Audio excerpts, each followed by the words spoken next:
Hello friends, मैं विकास आनंद आप सभी का स्वागत करता हूं जेआरएफ पेपर 1 जेआरएफ हक से जो हमारा स्पेशल सीरीज चल रहा है यूजीसी नेट के लिए। डेली मॉर्निंग सुबह 6 बजे हम लोग क्लास स्टार्ट करते हैं आप सभी के साथ में, और आज ये डे 5 है और रिसर्च एप्टीट्यूड का पहला क्लास होने वाला है।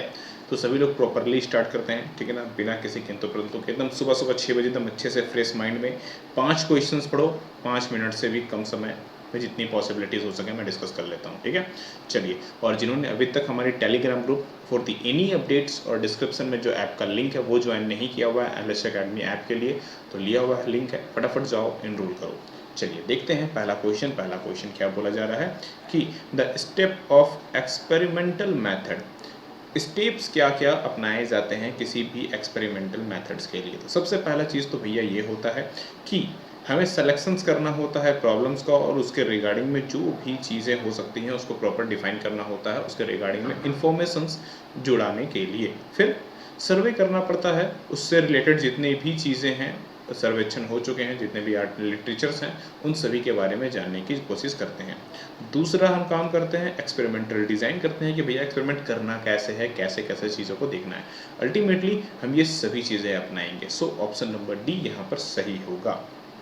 क्लियर है। चलिए अगले क्वेश्चन पर आते हैं। अगला क्वेश्चन है हमारे पास, which of the following research method, इनमें से कौन सा रिसर्च मैथड बोला जा रहा है, have the similarity in a nature when compared in rational to a same sample control and validity. यहाँ पर दो तीन चीज़ें हैं जो ध्यान रखनी है। यहाँ पर सैंपल्स कंट्रोल और वैलिडिटी की बात हो रही है, यानी कि नमूने की नियंत्रण की और अनुमान लगाने की। तो तीन चीज़ों की जब यहाँ पर हम बात कर रहे हैं तो उसके संबंध में कौन सा यहाँ पर रिसर्च मेथड प्रॉपर होगा। देखो, अगर मैं बात करूँ एक्सपेरिमेंटल एंड एक्सपोज्ड फैक्टो की मेथड की बात करूं तो ये बेसिकली होता क्या है। अगर मैं इसकी बात करूं तो ये हमें ये बताता है कि हाउ एन इंडिपेंडेंट, ठीक है, independent variable affects as an dependent variable, dependent variable, variables dependent, जो इंडिपेंडेंट वेरिएबल है वो हमारे डिपेंडेंट वेरिएबल से किस तरह से अफेक्ट होता है। तो ये तो आंसर होगा नहीं, ये तो हो गया।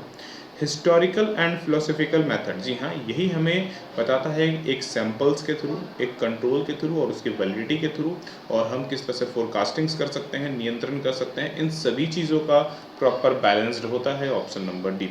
Survey and experimental, survey particular जो चीज़ें हो चुकी है उनके रिगार्डिंग हम जो भी चीज़ें इन्फॉर्मेशन कलेक्ट कर सकते हैं, सर्वे करना पड़ता है, सर्वेक्षण करना होता है। या तो आप डायरेक्टली सोर्स पे, प्राइमरी सोर्स पर, या फिर सेकेंडरी सोर्स, दोनों का इस्तेमाल कर सकते हैं, और उसके रिगार्डिंग जब आप एक्सपेरिमेंट करते हैं तो वो कहलाता है सर्वे एंड एक्सपेरिमेंटल मेथड, ठीक है।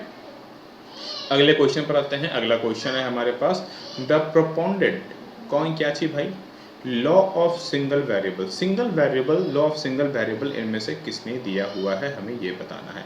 फटाफट चूज कीजिए, और राइट आंसर है हमारा option number A, James Ellis William ने हमारे पास ये दिया हुआ है। किसने दिया है, जेम्स ए विल ने दिया हुआ है। याद रखेंगे, single variable, law of single variable, बड़ा फेमस क्वेश्चन है, बहुत बार एग्जाम में पूछा भी गया है। सो आई होप ये चीज़ ध्यान में रहेगा। अगले क्वेश्चन पे आते हैं। अगला क्वेश्चन जो अभी मैंने डिस्कस किया जस्ट वही आप लोगों को, इसीलिए मैं थोड़ा डिटेल इसमें दे दिया, क्योंकि पूछा जा रहा है कि in correlation design of ex post facto research we study, क्या स्टडी करते हैं। अभी मैंने बताया आप लोगों को कि हम लोग क्या स्टडी करते हैं जनरली इसमें, independent variable how to affect the dependent variable, कैसे काम करता है। तो the variable which has been measured in advance and will be a work as an positive factor for second variable. तो अगेन बिल्कुल हाँ, ये इस चीज़ को भी देखता है। दूसरा, the second variable which is going to be measure and will work as positive factor for attendance variable. यहाँ पर ये बोला जा रहा है कि जो दूसरा वेरिएबल्स होगा वो पहले वेरिएबल्स के पूरक की तरह, एक कारक की तरह काम करेगा। हाँ, तो बिल्कुल ये भी बिल्कुल सही है हमारा, जो कि अगेन मैंने देखो एक लाइन पे इसीलिए बोला डिपेंडेंट और इंडिपेंडेंट वेरिएबल मैंने अलग अलग कर दिया आप लोगों के लिए, ताकि आपको डिपेंडेंट और इंडिपेंडेंट वेरिएबल्स में जो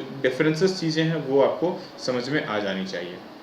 the third variable which can not be measure. देखो मैंने सिर्फ दो वेरिएबल्स की बात की थी, पहला डिपेंडेंट दूसरा इंडिपेंडेंट, मैंने थर्ड वेरिएबल्स की बात नहीं की थी। तो कैन नॉट बी मेजर, तो बात तो सही है, but work age factor for a first and second variable. कहीं ना कहीं अगेन एक डिपेंडेंट और एक इंडिपेंडेंट वेरिएबल्स को बड़े अच्छे से ये चेक कर पाता है। सो यहाँ पर ऊपर में जितने तीनों दिए हुए हैं भैया, तीनों के तीनों फैक्टर्स प्रॉपर हैं कॉज पोस्ट फैक्टो के लिए, ठीक है ना। तो ये चीज़ आपको अच्छे से ध्यान में रखना है, कॉज पोस्ट फैक्टो बड़े इंपॉर्टेंट है, आपके रिसर्च एप्टीट्यूड का बड़ा इंपॉर्टेंट हिस्सा है।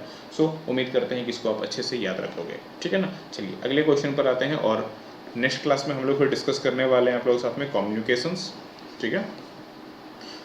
बात हो रही है हमारी लिंडक्विस्ट के हिसाब से, उनके हिसाब से एक्सपेरिमेंटल जो मेथड था, एक्सपेरिमेंटल जो डिज़ाइन है वो कितने स्टेप्स में कितने टाइप्स में उन्होंने डिज़ाइन किया था, 6, 4 या 2।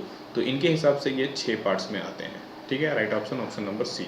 तो जिनका भी यहाँ पर ए है वो बिल्कुल सही है, 6 पार्ट्स में ये आते हैं। तो ये थे हमारे 5 क्वेश्चंस, 5 में से आप लोगों ने कितने स्कोर किए कमेंट करो फटाफट जल्दी जल्दी।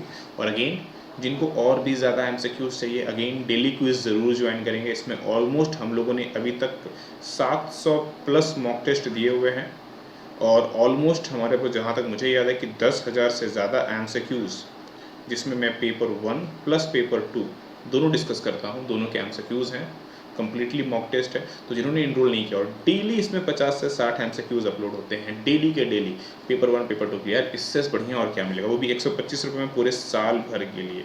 आप एक नॉर्मली बुक भी खरीदने जाओ ना, 200-300 रुपये का बुक आ जाता है मुश्किल से गिन चुन करके, उसमें 1000-2000 क्वेश्चन होते हैं, उससे ज़्यादा नहीं होते हैं। यहाँ 10,000 क्वेश्चन ऑलरेडी हो चुके हैं, और अभी पूरे एक साल में और भी बहुत सारे आएंगे। डेली 50 से 60 आप एवरेज निकाल लो, आपको मालूम चल जाएगा कितने क्वेश्चंस आने वाले हैं, ठीक है। मिलते हैं नेक्स्ट क्लास में, प्रॉपरली स्टडी करो। आप सभी लोगों को राधे राधे।